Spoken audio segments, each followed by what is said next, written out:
तब तक उसको मानना राज्य सरकार को था। और इस दृष्टिकोण से माननीय उच्च न्यायालय राजस्थान हाईकोर्ट और माननीय सर्वोच्च न्यायालय ने दोनों ने ये कहा कि राजस्थान गवर्नमेंट ने ये गलत किया, उनको आवेदन लेना चाहिए था बीएड अभ्यर्थियों से भी। हमारे मामले में भी वही बात लागू होता है। जिस समय हम लोगों ने आवेदन आमंत्रित किया उस समय ये बीएड अभ्यर्थी पात्र थे, योग्य थे और इसलिए उनको आवेदन आमंत्रित करने का मौका दिया गया और उन्होंने आवेदन दिया भी। उसी में आगे माननीय सर्वोच्च न्यायालय ने यह भी आदेश दिया है कि ये एक एस्टैब्लिश प्रैक्टिस है, सेट प्रिंसिपल्स ऑफ लॉ है कि कोई भी वैधानिक संस्था द्वारा कोई एक वैध विधिवत कोई एक आदेश निर्गत होता है तो वो तब तक प्रभावी होता है जब तक कि वो रद्द नहीं हो जाए किसी कोर्ट के आदेश से या किसी अन्यथा। तो इसका मतलब यह हुआ कि 11 तारीख के पहले वो आदेश प्रभावी था एनसीटी का और उसमें जो भी अधिकार उस सर्कुलर के बेसिस पर जो भी अधिकार लोगों को मिला वो अधिकार सुरक्षित है, वो उसमें कोई रुकावट नहीं है। तो इसका मतलब यह हुआ कि जो लोग नौकरी पा लिए पहले से उनकी नौकरी भी सुरक्षित है, जिन लोगों ने एग्जाम में अपीयर होने का अधिकार प्राप्त कर लिया उनका वो अधिकार भी सुरक्षित है। तो इसका मतलब यह हुआ कि बीएड के अभ्यर्थी जो हैं वो बेशक एग्जाम में अपीयर, उसके पेज 45 में अंतिम पैरा में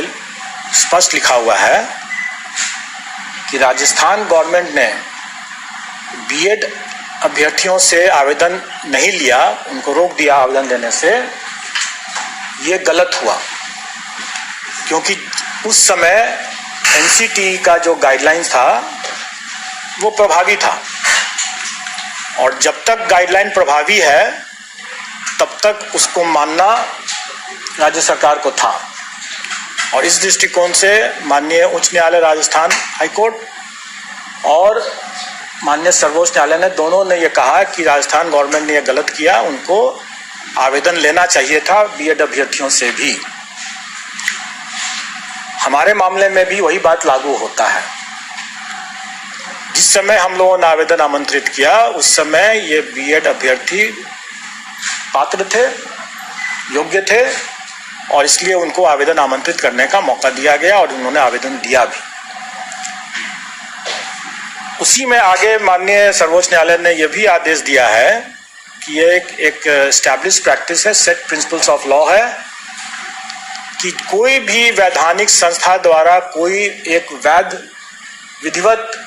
कोई एक आदेश निर्गत होता है तो वो तब तक प्रभावी होता है जब तक कि वो रद्द नहीं हो जाए किसी कोर्ट के आदेश से या किसी अन्यथा। तो इसका मतलब यह हुआ कि 11 तारीख के पहले वो आदेश प्रभावी था एनसीटी का और उसमें जो भी अधिकार उस सर्कुलर के बेसिस पर जो भी अधिकार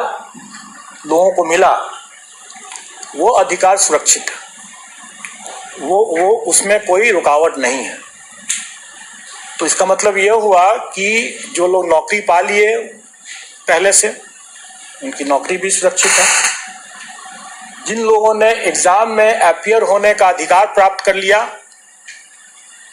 उनका वो अधिकार भी सुरक्षित है।